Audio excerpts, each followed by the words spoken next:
Bonjour et bienvenue dans cette nouvelle vidéo Smart and Skill. Nous continuons avec le chapitre interrogation avancée des données avec Transact SQL. Au niveau de cette vidéo, nous allons voir les fonctions inline. Alors, le point en commun entre les vues et les fonctions inline, c'est l'indépendance et la réutilisabilité, comme nous l'avons déjà mentionné au niveau de la vidéo précédente. La différence entre les vues et les fonctions inline, c'est que ces dernières peuvent comporter des arguments et des paramètres. Donc ça peut nous donner la possibilité d'utiliser des requêtes paramétrées. Voici à présent à quoi rassemble une fonction inline. Donc c'est une fonction définie par utilisateur ou un genre de fonction définie par utilisateur.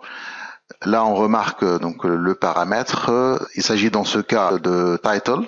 Au niveau du corps de la fonction, nous remarquons déjà donc l'utilisation de ce paramètre, à savoir title, qui est de type varchar de 20, pour définir la requête paramétrée. Vous remarquez aussi le mot-clé return stable, qui distingue cette fonction inline du reste de type de fonction définies par utilisateur. D'ailleurs, on va voir ces fonctions définies par utilisateur dans le prochain chapitre. Grâce à cette fonction inline, nous pouvons encapsuler les requêtes paramétrées pour des fins de réutilisabilité, de contrôle de ces requêtes, bien sûr.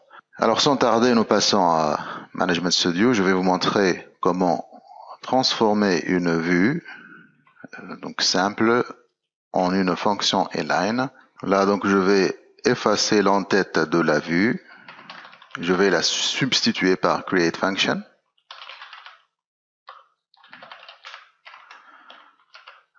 Je vais l'appeler get manager by title.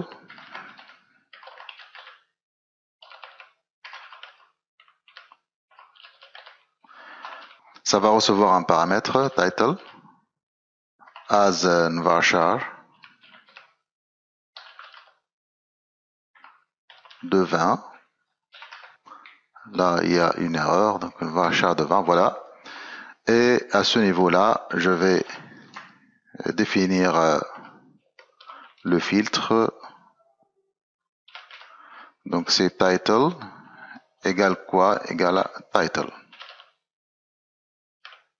Et là, il faut donc préciser que cette fonction est une fonction inline. Donc returns, ça va retourner une table, donc as return. Et là, donc, il indique que cette fonction existe déjà au niveau de la liste des fonctions de la base de données Transact SQL. On va essayer de voir les fonctions là. Voilà.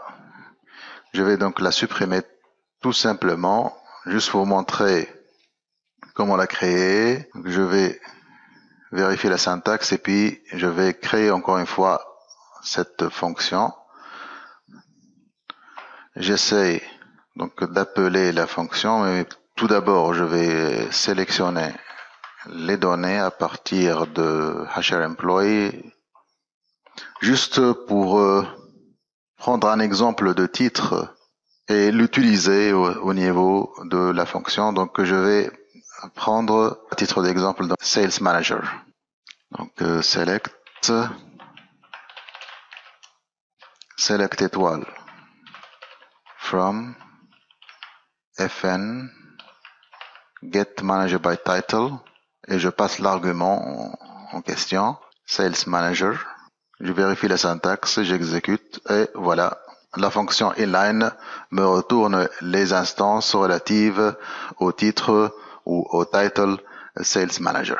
Voilà donc ce qu'on a vu au niveau de cette vidéo, c'est tout simplement les fonctions inline. Au revoir et à la prochaine vidéo Smart and Skilled.